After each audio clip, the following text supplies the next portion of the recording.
This episode is proudly supported by Crunch. Running a hospitality business isn't for the faint-hearted. Between ordering stock, scheduling rosters, paying bills, motivating your team, and keeping customers happy, there's a lot on your plate.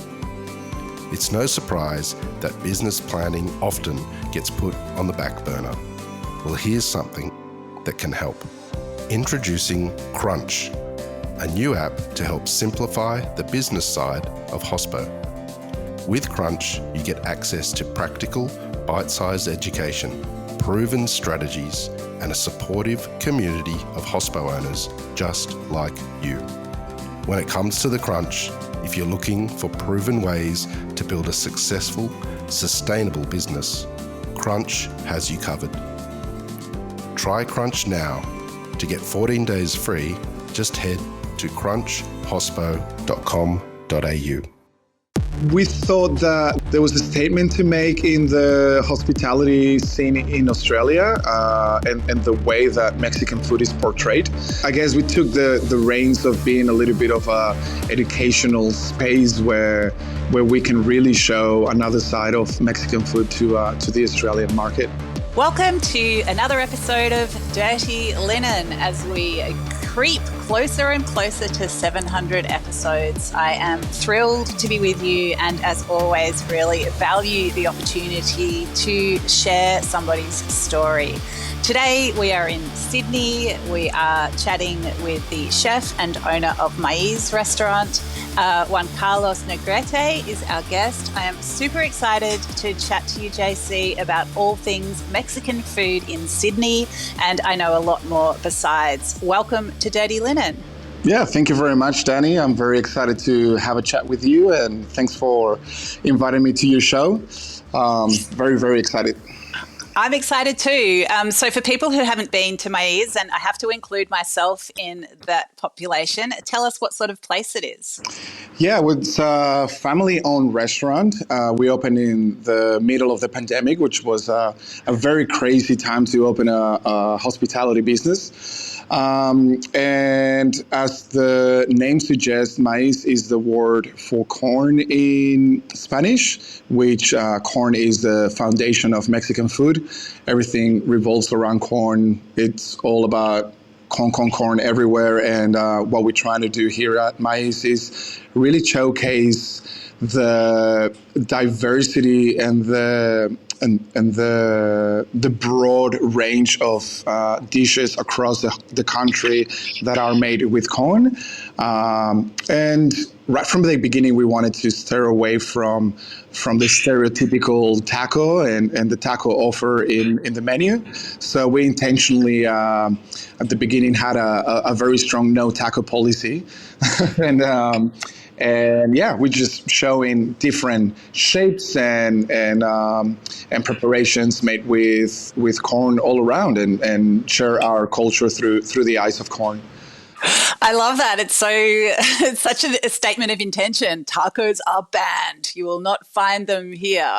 Well, we're not saying they're bad. To be honest, it's one of my favorite foods in Mexico. Every time I go to Mexico, the first thing that I do is have a taco, and probably I would have a taco every day, every time I go back home and visit my culture, my family, my friends. But yeah, we thought that there was a statement to make in the hospitality scene in Australia and the way that Mexican food is portrayed. And we really wanted to make sure that people, we took the reins of being a little bit of a educational space where we can really show another side of Mexican food to the Australian market. I love that. I was blown away in Mexico at all the different varieties of corn. I think often in Australia we just think of sweet corn. Tell us about the vast range of corn that's around. Yeah, well, in Mexico there's over 200 varieties of native corn. Corn is a big subject at the moment, especially like in the last 20, 30 years, where obviously, there's quite a lot of international involvement in the agricultural industry in Mexico, and everyone knows about Monsanto, and everyone knows about like all these different companies coming from America into Mexico and trying to have their little stake in the land in there, and out of those 200 varieties of native corn, unfortunately, a lot of them have been decreasing in production. But there are still pockets in Mexico where you can find really good corn. There's really cool initiatives in Mexico from local farmers, a big movement of chefs and in Mexico as well, really paying attention to how to preserve and rescue all these varieties of corn that are they're native from there, and the resilience that these varieties give is incredible. A lot of these varieties, some of them will grow in the desert, some of them will grow more in the valleys, some of them will grow in the cold mountains. So it's super important, as you would know, with preserving diversity. That diversity just means it strengthens the food systems everywhere in the world, and in this case, in Mexico as well, through corn. Amazing. I mean, I love that we start talking about corn and you're talking about the strength in diversity and about the problems with monocultural farming and, the industrialization of such an important species to Mexican food culture and health and vibrancy as well. But I think the relationship between farms and restaurants can be quite different or quite distant. I mean, what are your thoughts on that? Have you done anything differently to what you see other people doing? Yeah, like having a international cuisine in Australia is it's quite challenging. I guess especially Mexican food at the moment, where we don't have vast populations of Mexicans living in Australia. The Mexican community is still quite small compared to other cultures like Southeast Asia or Asia in general. I think Australia and Asia has a very tight relationship, but in terms of Mexican community, there's not a lot. So there wasn't that many importation of these products to be able to cater real good, authentic Mexican food for many years in Australia until, I don't know, maybe like it's been an increase in the last 10 years, maybe 15 years, that we have seen an incredible growth of the interest of opening Mexican restaurants and the whole culture around mezcal and tequila. And I mean, you can see it everywhere. A lot of Mexican restaurants popping everywhere. And that obviously increases the availability of these products. So it is challenging as a Mexican restaurant, especially with the name that we have, Maiz, to center everything around corn, to really close that gap. Still here in Australia, I haven't found direct farmers that can actually grow the type of corn that we need in order to close the loop. And in my ideal world as a business and as a chef, and the values that I carry also as a permaculture designer, which I came to Australia to learn, the interest of us to really find farmers that can grow the seeds here to produce the type of corn that we need in the restaurant is like our ultimate utopia. But also the challenges of the border and importation challenges of these seeds are quite big, and they're quite strict in Australia in terms of biosecurity there's a thing about corn that it's blocked in the borders, and it's really challenging to find that those type of corns here. You might find like the sweet corn, like you mentioned. There's a few pockets here and there that grow any other particular corn, like the popcorns, or but there's a huge gap that needs to be filled in the Australian agriculture to be able to produce everything in-house.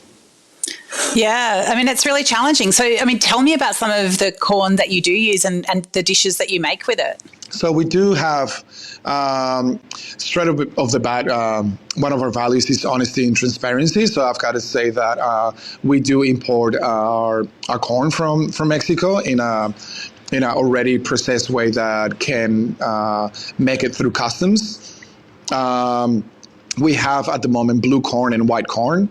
It's an organic blue corn and white corn that comes from United States, that comes from Mexico. So it has a bit of traveling to do, and we use that on a regular basis. Everything that we make is made in the house, except for a couple of products that are Australian grown corn and Australian tortillas produced in Australia. And we do all sorts of dishes like tetelas and tamales. We make our own tortillas for a few dishes that we make in the house, molotes. We have like quesadillas and tlacoyos. We have huaraches. Like the list goes on and on and on. Like we really try to touch base on all our menu to make sure that we serve at least each dish having a piece of corn in there, or an element of corn through what we do. I remember being in Mexico City and being in a kitchen with a chef, and he was cooking something with epazote, this herb, and I said, "What could I substitute? What would I do if I didn't have epazote? Could I substitute anything?" And he just looked at me and thought about it, and then he slowly said, "If you don't have epazote, you will just have to be sad." And I was like, great. So, I mean, I feel like the ingredients are so important to Mexican food, and so much a part of understanding them. Yeah, I mean, what's it like for you when you're not in your utopia, but you're trying to educate Australia with this imperfect condition? Yeah, it's a polarizing feeling, because at the same time that I'm creating dishes that are very rooted in our traditions, and that part of what we do at Maiz is really tell a story. Storytelling is a huge part of our business, and we're really trying to bring home those flavors and that essence of what Mexican food is. But it's such a I feel like what what Mexican food is known here in Australia is it's just the tip of the iceberg. Even, for example, us making tetelas here, which is a triangular shaped corn pocket. That is usually found in the southern part of Mexico, in the regions of Oaxaca. A lot of people from the north, for example, they haven't even heard about it. So even in Mexico, there's incredible amount of regional food that is made specifically with ingredients that are grown in that particular area, that including like chilies and herbs and spices that even as a professional chef, every time I go there and I do my little trips in different towns outside the big cities and stuff like that, I keep learning about new dishes, new techniques, new traditions that I haven't even been able to to learn throughout my whole lifespan. So it's very exciting that because it's quite a huge untapped territory there. Yeah, and it's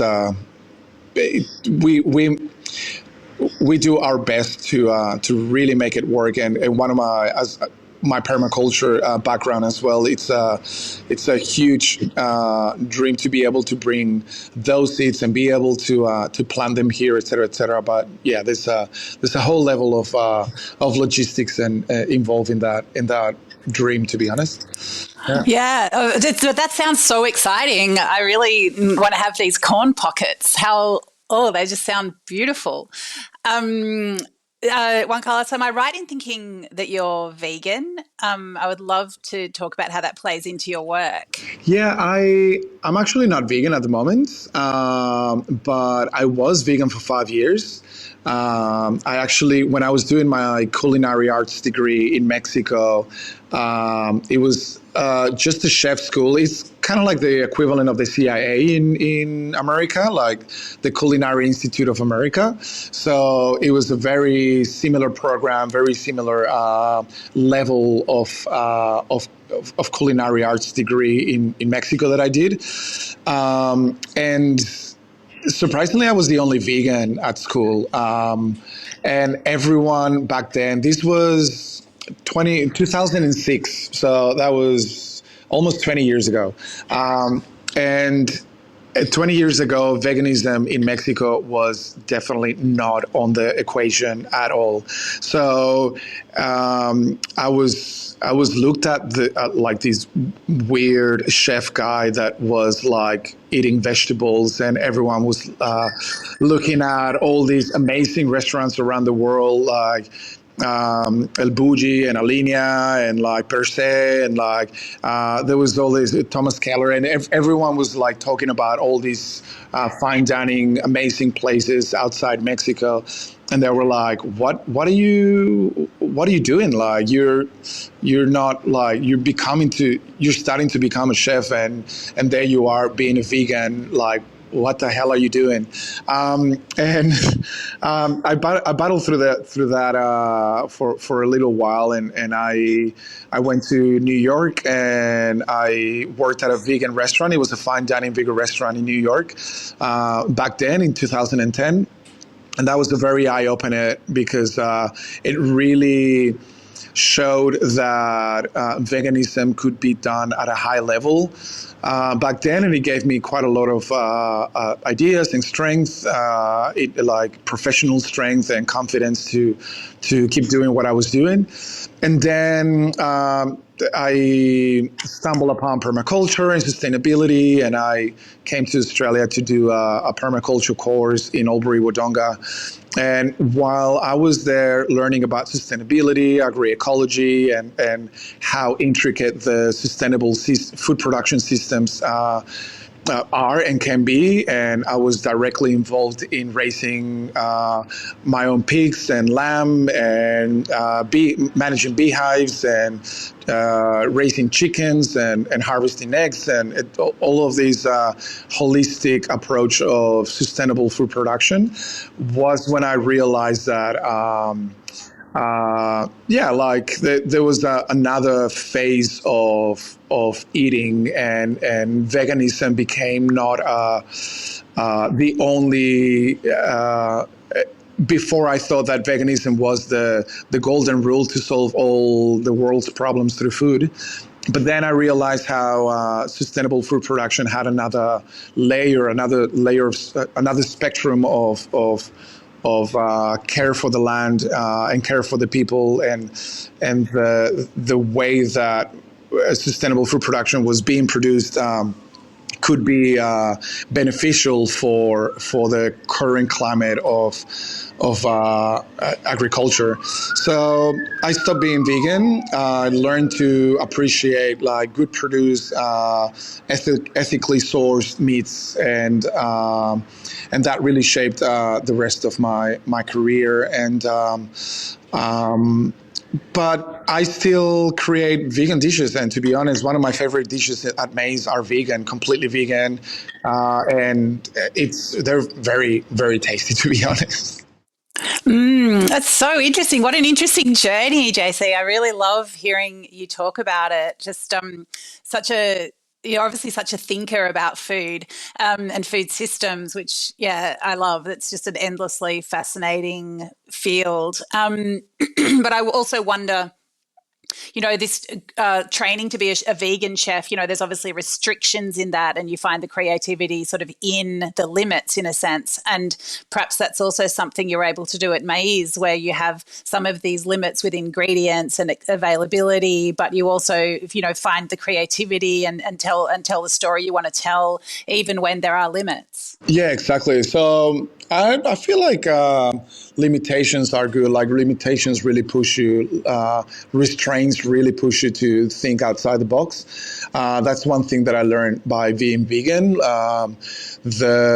When you have absolutely everything available, yes, the possibilities are endless, but you tend to fall into like a comfort zone of just possibly just roasting a whole chicken and putting a couple of veggies around it, and maybe a little glaze here and there, or different flavors or anything. But when you remove that main protein, it's when the little thinking wheel starts to kick in, and you really need to understand how to give substance to a dish, how to incorporate flavor in an interesting way, how to make sure that meal feels complete enough in order to give something to the customer that when they eat it, they don't even think about the lack of protein. And I feel like this is something that, for example, restaurants in New York, like 11 Madison Square, they just went completely vegan, and they had like a 3-star Michelin being a vegan restaurant, and that was a strong statement for them to be like, this is possible, this is doable, and I think it's just exciting as a chef to understand each layer, or the differences between philosophies and dietaries and techniques and everything. For example, right now we've got quite a lot of customers coming to the restaurant and saying, you know what, I'm onion free, garlic free. Is there anything that you have on the menu? And Mexican cooking is very heavy on onion and garlic as the base of every dish, but it has pushed us to rethink the wheel and be like, okay, we need to create a menu that also caters for these type of dietaries, and we've been successfully done dishes without garlic or onion that are incredibly tasty, and that you wouldn't even miss it or think that they have it or not have it, and whilst maintaining the unique Mexican flavor in it, and to the point that a Mexican can come and eat at a restaurant and be like, this tastes like home, this feels like home, this tastes like something that my mom or my grandma would do, or this tastes like my favorite dish in Mexico. So it's been a journey, and it's got us busy, to be honest. We love when a new dietary comes into the space. For me and for us, for the rest of the team, it's a challenge, and it's a positive challenge, because by nature, by default, Mexican culture it's very giving, and it's very welcoming, and it's very kind of like, we want to take care of you, and we want to make sure that you leave this space feeling like you've been looked after. So yeah, it's been amazing. So you're there in Albury Wodonga. You've got your pigs and you've got your bees and everything. How do you end up being a restaurateur in Sydney? What was the journey? So I guess like a lot of migrants in Sydney, we share a similar story, that we come and we just come to study a couple of things, and we end up liking the culture and the opportunities that Australia has to offer. We see a beautiful country full of beautiful people, a multicultural a society that it's very exciting, and after 2 years of being working at an agroecology farm and learning about agroecology and sustainable practices, sustainable food production, my visa was about to expire, so I was like, okay, I want to stay in the country, and I looked for a few other venues to be able to extend that visa. And one of the options was to study another course or have a sponsorship. My first initial decision was to study another course, which brought me into Sydney. And while I was here, as soon as I arrived to Sydney, the first thing that I did was like, I got to get a job. I would like to get a job. And with my sustainable permaculture, I was soaked in farms, and I was soaked in this knowledge that I really wanted to put it in practice in hospitality. And in restaurants here in Sydney. So the first thing that I did was I went to the news agency. I bought the latest Good Food Guide at that time, which was like 2015, 2016. And I started flicking page by page, reading about every single restaurant in Sydney. And I opened a page almost right in the middle of the Good Food Guide. And it was like top 5 restaurants sustainable restaurants in Sydney. And amongst them, I crafted my resume, I sent it aloud, I applied to all of them, and I got a trial at Three Blue Ducks in Bronte. Back then, they only had Bronte.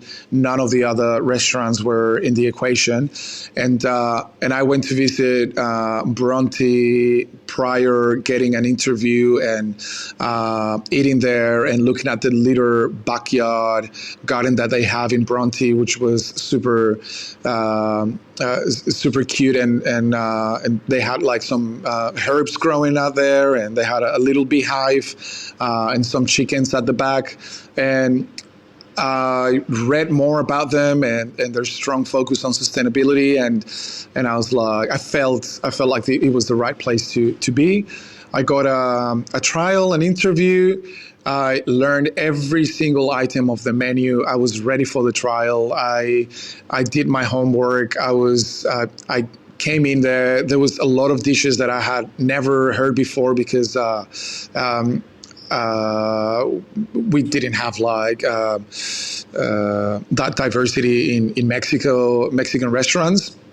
I was very excited. I learned everything. I did my studies, and I arrived, and the chef was like, "Oh, can you pass me this?" And I was like, "Yep." I try to imagine myself working there prior the shift, and I try my best. I did my best, and at the end of the trial, the head chef, Lauren McKenna, back then, incredible chef.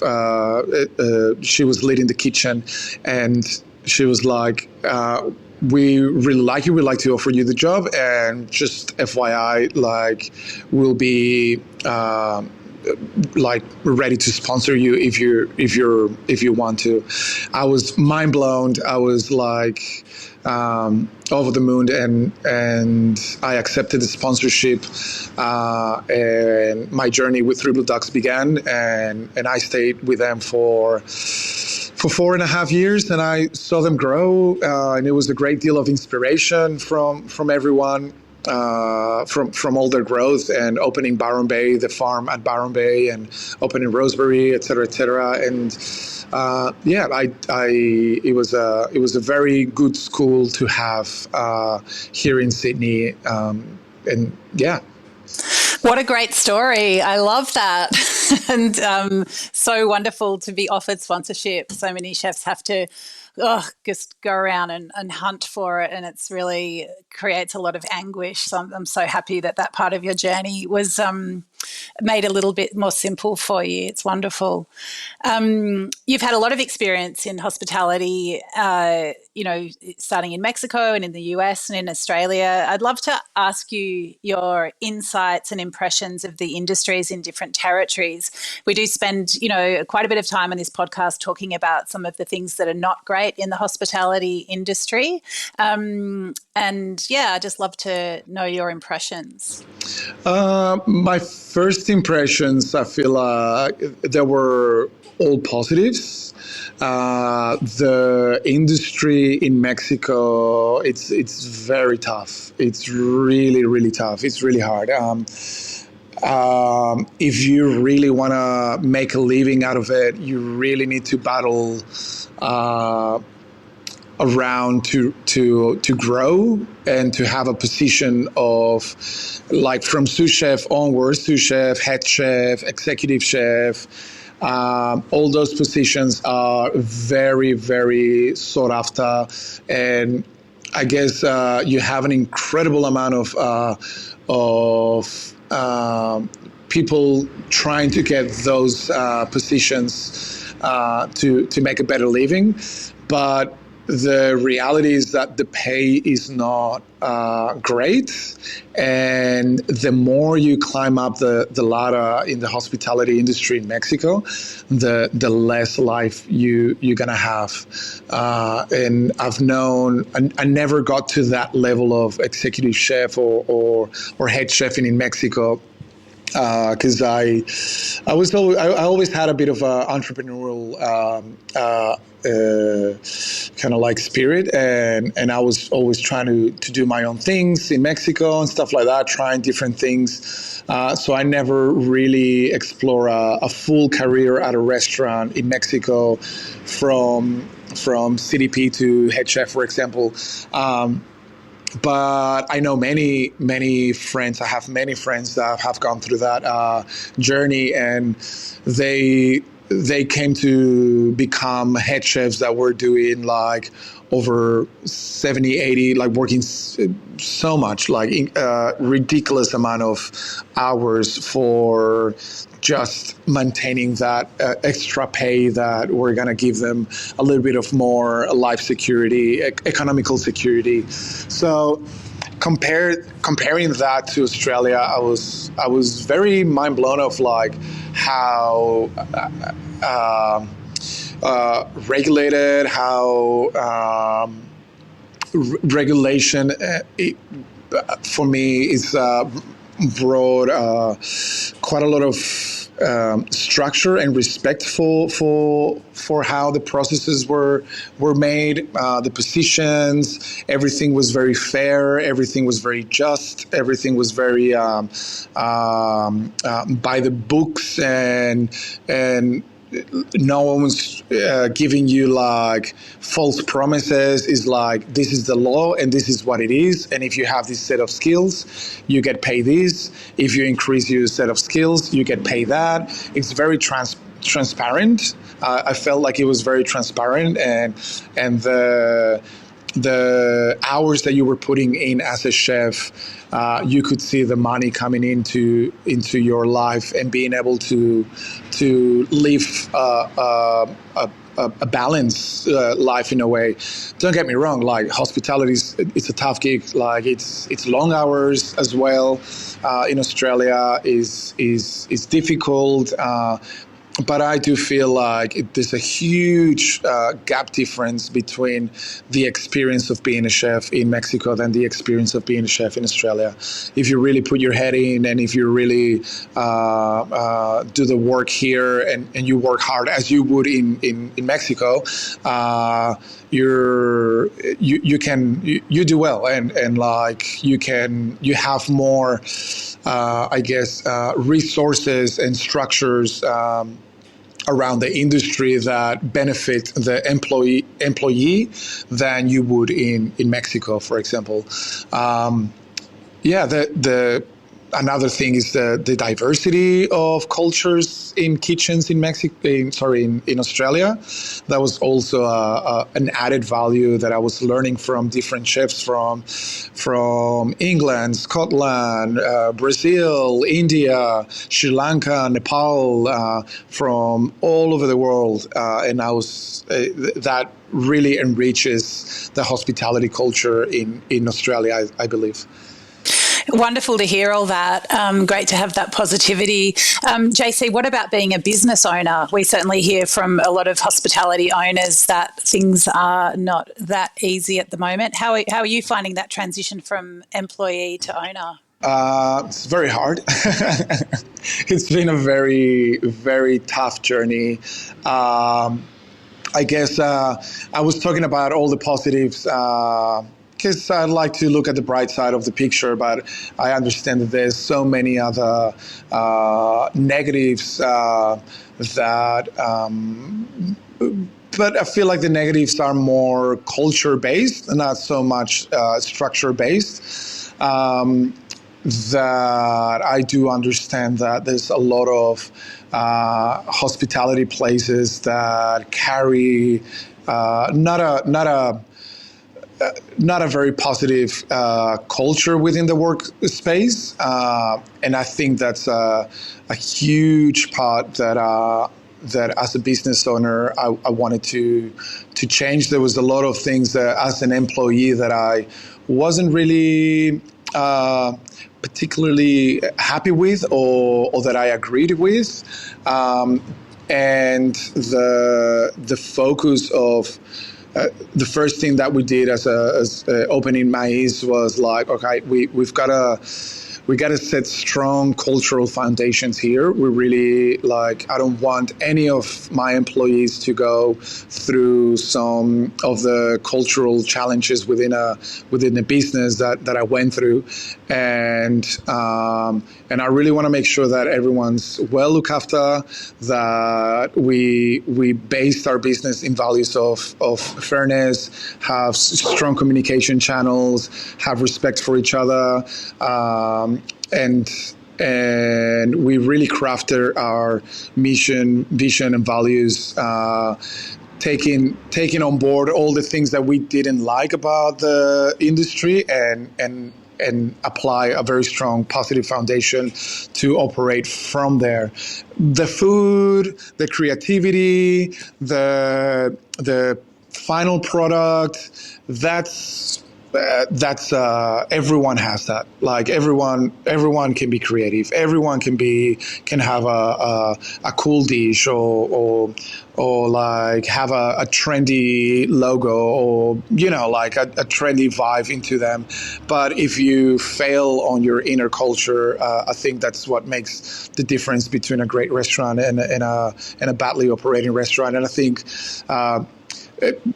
we know the climate in the last couple of weeks that have been coming on the news and everything, and it's not a new thing. It's embedded culture in hospitality, a very male-dominated culture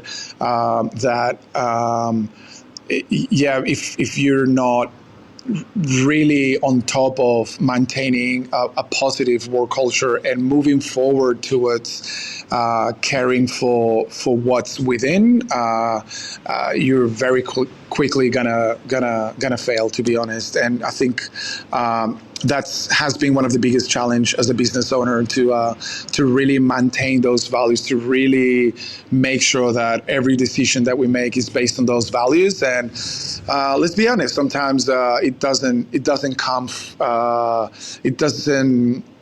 favor sometimes the economical pocket. So you've got to make some economical sacrifices in order to really be true to your values. And we're very aware of that, and we're very happy to do that and not fall onto the cookie cutter business model that just the employee is just another number, you know. So interesting. I mean, why does it cost more to have a good work culture? I do feel like there's a lot of starting from maybe like wages, for example. I do think that there's still a great deal of businesses out there that are underpaying staff, or they're tricking the system in order to underpay staff, especially like international students, or doing a lot of cash in hand, or things like that. Starting with that, so making sure that everyone's paid fairly, and straight off the bat, you give them the foundations of what they should be earning. That's the initial bit. So your payroll might go a little bit higher than operating in another way. Training sessions, like really making sure that everyone's well equipped, that everyone's really understanding like the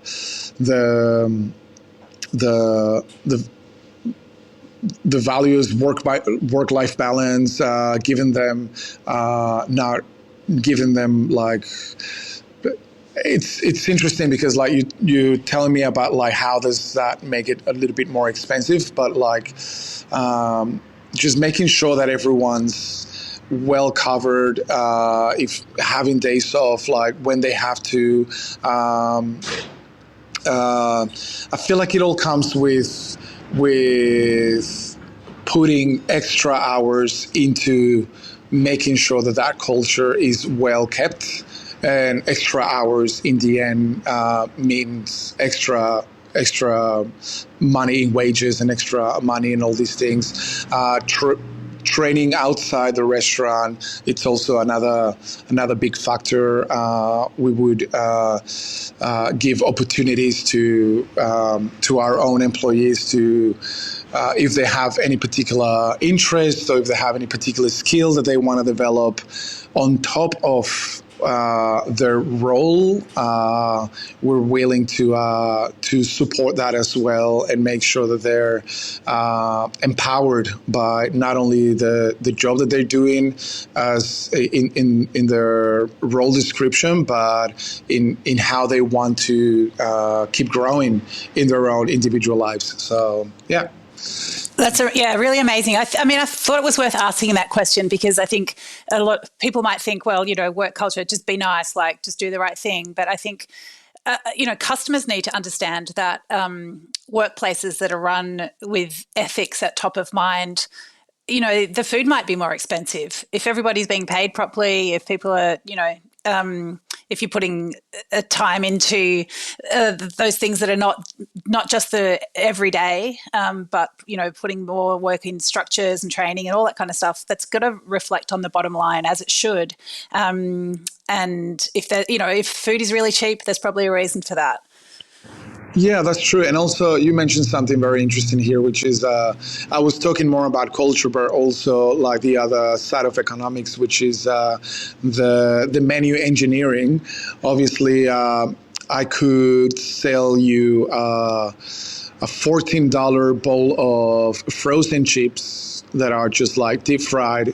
I didn't have to spend any labor, any ingredient. I didn't have to buy the potatoes. I didn't have to clean them. I didn't have to cut them. I didn't have to parboil them and then blanch them and then give them the last fry to put them on your table. Like if I just open a bag of potato chips and sell them to you at $14, and like if you're an ethical restaurant that cares about the product that you give, the restaurant that is doing all the process of those deep fried potatoes versus the one that is not, the customer doesn't often knows, doesn't often question these things and says like, oh, $14 for the cheapest, okay, but the other restaurant that is doing everything might charge $16, and they'll be like, fuck, that's expensive. And you have to be like, really, is it really that much more expensive for giving you a product that it's way less processed and way more handmade and way more crafted to give you an experience that it's beyond just opening a frozen bag and putting there in a plate with a bit of chicken salt, Nothing wrong with that, but also it's very challenging as a business with strong ethics and that really cares for giving a product that it's always made from scratch and it has a story and supports local farmers and has a superior quality product, et cetera, to compete with the vast majority of the prices outside and the perception of what food costs outside in other places. So you've got to be really, really willing to make sure you engineer your menu in a way that your profit margins obviously don't go super narrow. Everyone knows that hospitality is not a big. The margins of hospitality are not big at all. So like if you add that to the equation, you have to be super, super smart and super vigilant to and really know your numbers to be able to sustain that. I think that's also another big challenge with wages going up, food costs going up, rent going up, financial crisis around, and all these bubble, like the customer not spending as much as they used to, like the whole industry really kind of like enters this kind of like moment where you have to be on top of absolutely everything, and financially and also like culturally, because the way that customers are going to vote with their dollars is going to be like, I want to go to this place because they do care about these things. Wow, JC, I feel like we could talk all day. It's such like food and culture and immigration and ingredients, and there's so much to talk about. We'll have to get you back on the pod for another chat at some point. But I'm super grateful to you for everything you've shared with us today, and I cannot wait to eat at Maiz. We'll look forward to you filling my table with beautiful food. Thanks so much for chatting today. 100%. Thanks so much for inviting us to the podcast. And on behalf of all the Maiz team, I'm pretty sure that they feel the same. And we'll love to have another chat soon. I'll see you at the restaurant. Yep. Thanks, JC. This is Dirty Linen, and I'm Dani Valent. We air the issues that the hospitality industry finds hard to talk about, hearing from different people with unique perspectives. We want to hear from you as well. If you have something that needs to be said about a topic, get in touch so we can include your perspective. Contact us at dirtyLinen@deepintheweeds.com.au or hit us up on Insta at Dirty Linen Podcast. We can't wait to hear from you. This